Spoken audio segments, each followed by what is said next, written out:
इस दुनिया में ना तो कुछ मुश्किल होता है ना ही आसान होता है। सारा खेल मानने का है।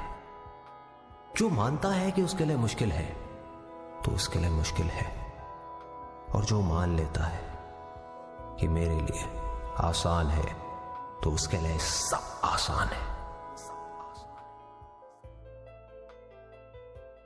नमस्कार दोस्तों, मैं प्रज्ञा। कोविड-19 या कोरोना वायरस नामक विश्व की महामारी से इस वक्त हम सब और हमारा पूरा विश्व ग्रसित है, जिसका अभी तक कोई ठोस इलाज नहीं आ पाया। ऐसे में ऋषि पतंजलि का योग ही सबसे महत्वपूर्ण और सरल समाधान है। योग की इस महिमा का बखान करते हुए चंद पंक्तियां प्रस्तुत करती हूँ। समस्याओं का अंत और सुख से पहले का संतोष हूँ मैं, योग हूँ मैं। ऋषि पतंजलि के सर्वोच्च ज्ञान का सर्वोत्तम उपयोग हूँ मैं। तीव्र बुद्धि, स्वस्थ शरीर और प्रसन्नचित आत्मा का भोग हूँ मैं, योग हूँ मैं। योग की इन खूबियों को आज रक्षा कवच के रूप में पूरा देश अपना रहा है, ताकि जो लोग लॉकडाउन में हैं उन्हें शारीरिक स्वच्छता के साथ मानसिक संतुलन बनाए रखना है, और जो लोग क्वारंटीन में हैं उन्हें प्राणायाम जैसे उपाय से अपने इनर स्ट्रेंथ यानी अंदरूनी शक्ति को बढ़ाकर इस पे विजय प्राप्त करनी है, क्योंकि हमें विश्वास है ऐसे आपदा में भी उमंग आएगी। पूरे देश की मायूसी भाग जाएगी। अगले चरण की बारी है। संकल्प और संयम समस्या पर भारी है। मुहिम अफवाहों के खिलाफ है। संदेश एकदम साफ है। बचाव ही उपचार है। योग जीवन का आधार है। अंत में पुनः निवेदन है, दार्शनिक दृष्टि को अपनाते हुए अपने जीवन को स्वस्थ और सुंदर बनाएं और इस लड़ाई को जीतें। धन्यवाद। नमस्कार, मेरा नाम ऐश्वर्या सिंह है। लहरों से डर के नौका कभी पार नहीं होती, कोशिश करने वालों की कभी हार नहीं होती। महान कवि हरिवंश राय बच्चन द्वारा लिखी यह चंद पंक्तियाँ हमें इस बात का एहसास दिलाती हैं कि कोशिशें कभी व्यर्थ नहीं जाती। ये कोशिशें ही हैं जो एक साधारण से मनुष्य को सफलता के शिखर तक पहुंचाती हैं। आज यह पूरा संसार कोरोना वायरस के चपेट में आ चुका है। आज हमें अपनी कोशिशों से इस वायरस को हराना है। पुलिसकर्मी, डॉक्टर्स, साफ सफाई कर्मचारी सभी अपनी अपनी भूमिका निभा रहे हैं, तो हमें भी आशा नहीं खोनी है, निराश नहीं होना है। क्यों है निराश? मत छोड़ आस। तू है अनंत, तू है स्वतंत्र। किसने तुझको रोका है? ये तो तुमने सुना ही होगा कि करने से ही होता है। तो हमें भी अपने अपने काम करते रहने होंगे। और महामानव बुद्ध ने अपने 4 आर्य सत्य में यही संदेश दिया है कि जीवन, मनुष्य का जीवन ही एक समस्या है, लेकिन इस समस्या का समाधान भी इसी जीवन में है। उन्होंने हमारे मन को इन सारी समस्याओं का जड़ माना है, और यह सत्य भी है। अगर आपका मन सकारात्मक सोच रहा है तो यह निर्माण की ओर बढ़ेगा, पर अगर आपका मन नकारात्मक सोच रहा है तो यह विध्वंस करेगा। जैसे चीन ने अभी पूरे संसार में एक विध्वंस कर दिया है, हम सबकी जान खतरे में डाल दी है। तो जरूरत है हमें आशावादी बने रहने की, महात्मा बुद्ध के दिखाए गए राह पे चलने की, उनके 4 आर्य सत्य में छुपे हुए संदेश को पहचानने की और आशावादी बने रहने की। देश ही नहीं, पूरे विश्व को शांत और स्वस्थ बनाना है अपनी इन्हीं कोशिशों से। अंत में मैं आप सबसे यही कहूँगी कि जहाँ चाह वहाँ राह, सबका साथ सबका विकास। फिर मुस्कुराएगा इंडिया, जीत जाएगा इंडिया, मेरा भारत महान। जय हिंद। महारोग कोरोना से जब विश्व हुआ दो चार, ईश्वर रूपी है चिकित्सक करने को उपचार। रुधिर वाहिनी में सुषुप्त पुनः करने नया संचार, अदृश्य शत्रु से सर्व अग्रसर युद्ध को तैयार। With this thought, hello everyone, I am Supriya Pandey.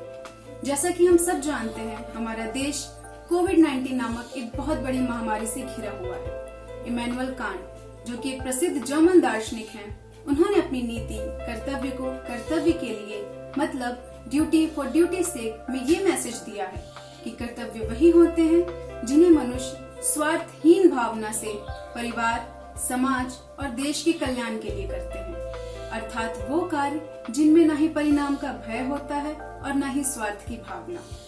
और इस सर्वव्यापी महामारी के कठिन माहौल में हमारे देश के police, doctors, nurses, medical staffs, vendors, नगर निगम के वर्कर्स, सफाई कर्मचारी, एनजीओज, वॉलेंटियर्स और सिक्योरिटी गार्ड्स ने कांट की इस कर्तव्य नीति को बखूबी अपनाया है, जिनकी रक्षा के लिए वो दिन रात बिना किसी स्वार्थ के खड़े रहते हैं। बड़े ही आश्चर्य की बात है कि आज वही जनता उनके विपक्ष में खड़ी है और समस्या यही है, हम अपने ही रक्षकों के भक्षक बनते जा रहे हैं।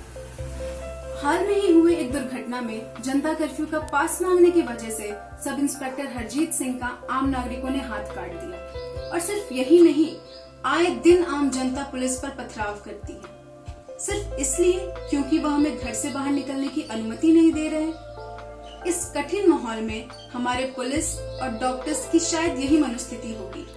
हम जीवन देने वाले हैं, हम जान बचाने आए हैं, हाथों में पत्थर लेकर ये हमें ही मारने आए हैं।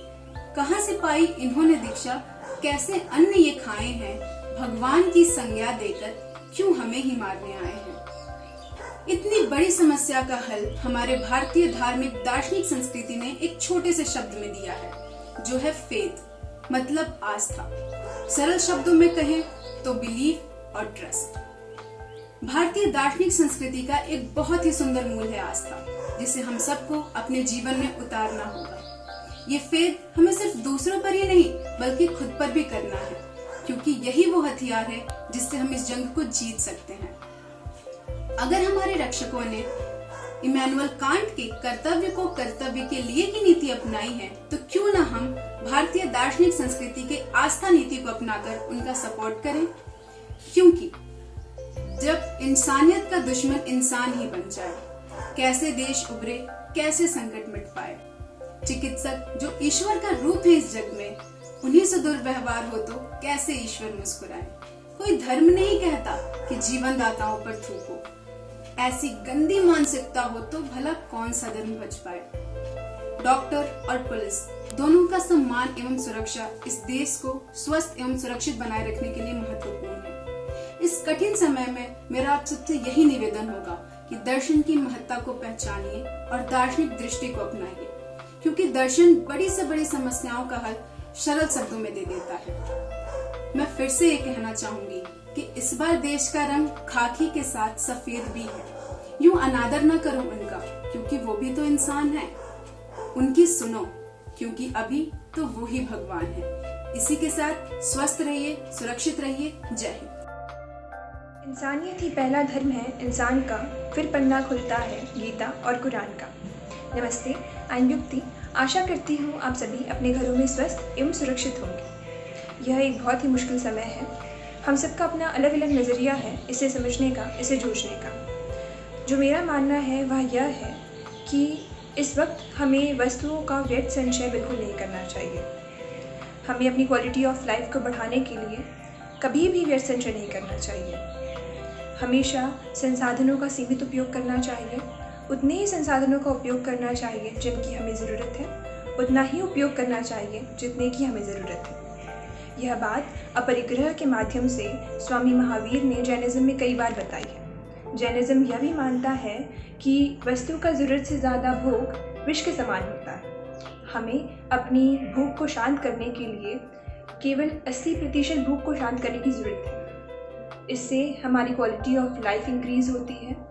और इस वक्त हमें इस बात पर अमल करना चाहिए जब दुनिया में कई लोग 2 वक्त की रोटी को तरस रहे हैं।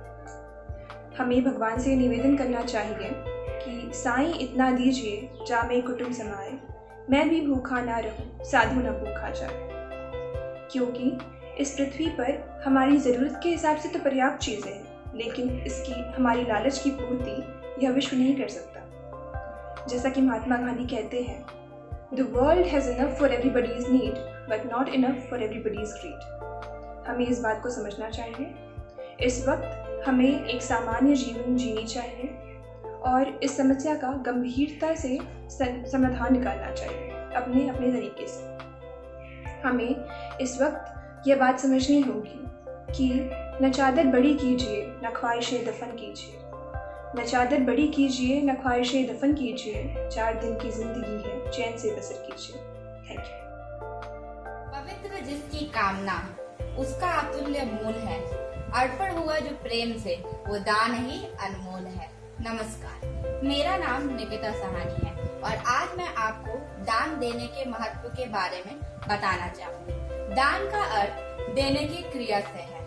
दर्शन के अनुसार दान से बड़ा पुण्य और कोई नहीं है। जैसे कि हम जानते हैं महादान विद्या दान को कहते हैं, पर आज की परिस्थिति के अनुसार जहां कोविड-19 से उत्पन्न सामाजिक समस्या, जिसमें से एक बहुत बड़ी समस्या है भूखमरी और आर्थिक तंगी की, और इस तंगी के कारण हमारे जीवन में कई पक्षों पे प्रभाव पड़ रहा है।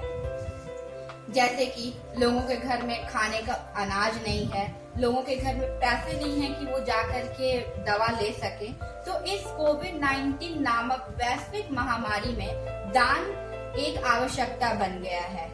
जैन परंपरा के महान दार्शनिक महावीर ने दान के अनगिनत प्रकार को बताया है, जिनमें से उन्होंने 2 प्रकार की व्याख्या की है, आहार दान और औषध दान। इन दोनों दानों की आवश्यकता है। जिस तरह लोग रोगियों को दवाइयां पहुंचाकर और जरूरतमंदों को खाना देकर के सेवा कर रहे हैं। दान देने की एक विशेषता है, अगर आप दाहिने हाथ से दान दे रहे हैं तो बाएं हाथ को तनिक भी पता नहीं चलना चाहिए। लेकिन समाज में ये दान देने की सेवा सोशल मीडिया पे खुद के प्रसिद्धि के लिए की जा रही है। इससे हमें बचना चाहिए और हमें इस चीज का ध्यान देना चाहिए कि जरूरतमंदों के भावनाओं को तनिक भी ठेस ना पहुंचे। अंत में मैं आपसे यही कहना चाहूंगी, भारतीय फिलोसोफर की दृष्टि को अपनाइए, स्वच्छ और सुरक्षित जीवन पाइए। धन्यवाद। रह गया सब कुछ बिखर कर, इन दिनों है दुख शिखर पर, टूट रही संयम की धारा, अदृश्य दुश्मन अब तुम हमें एक दिन भी ना गवारा। नमस्कार दोस्तों, मैं रीतु सिन्हा। अभी आपने जो इन 4 पंक्तियों में सुना, हम सब उस दृश्य से वाकिफ हैं और ये दौर है कोविड-19 का, जिससे भारत ही नहीं पूरा विश्व प्रभावित है। मैं जानती हूँ हम सब के मन में ये सवाल जरूर उठ रहा होगा कि इस महामारी का आखिरी दिन कौन सा होगा। हम सब इसकी प्रतीक्षा कर रहे हैं, लेकिन इस प्रतीक्षा की घड़ी में जाने अनजाने हम पर एक दबाव बढ़ता जा रहा है, जो हमारे मन को विचलित कर रहा है। इसीलिए जो क्वारंटीन में है वो तो अपनी जंग लड़ रहे हैं, पर जो लॉकडाउन में है उन्हें भी हर रोज एक नई जंग का सामना करना पड़ रहा है, और वो जंग है अंदर बढ़ते मानसिक तनाव की। महात्मा बुद्ध ने इस मानसिक तनाव से ऊपर उठने का एक उपाय भी सुझाया है, और ये उपाय है विपश्यना का। विपश्यना ये वो ध्यान की पद्धति है जिसे महात्मा बुद्ध ने स्वयं अपनाकर संसार रूपी इस दुख सागर को पार किया था। संसार में रहते हुए वो संसार के सारे दुखों से मुक्त हो गए थे। मेरे कहने का अर्थात सिर्फ इतना है कि अगर हम इस मानसिक तनाव से ऊपर उठना चाहते हैं तो हमें विपश्यना का मार्ग अपनाना होगा। क्योंकि तो पंक्तियां अर्ज करती हूँ, काफी नहीं है फकीरी में दुनिया छोड़ना, काफी नहीं है फकीरी में दुनिया छोड़ना। कुछ आपका मिजाज भी रूहानी होना चाहिए, कुछ आपका मिजाज भी रूहानी होना चाहिए। और इस रूहानी सुकून को पाने के लिए आइए अपनाते हैं हम महात्मा बुद्ध द्वारा दिए गए विपश्यना का मार्ग। अंत में बस इतना कहूँगी, जो लॉकडाउन में बंद है और मानसिक तनाव से घिरे हुए हैं वो ध्यान को अपनाएं और खुद को खुद से जोड़ें। धन्यवाद।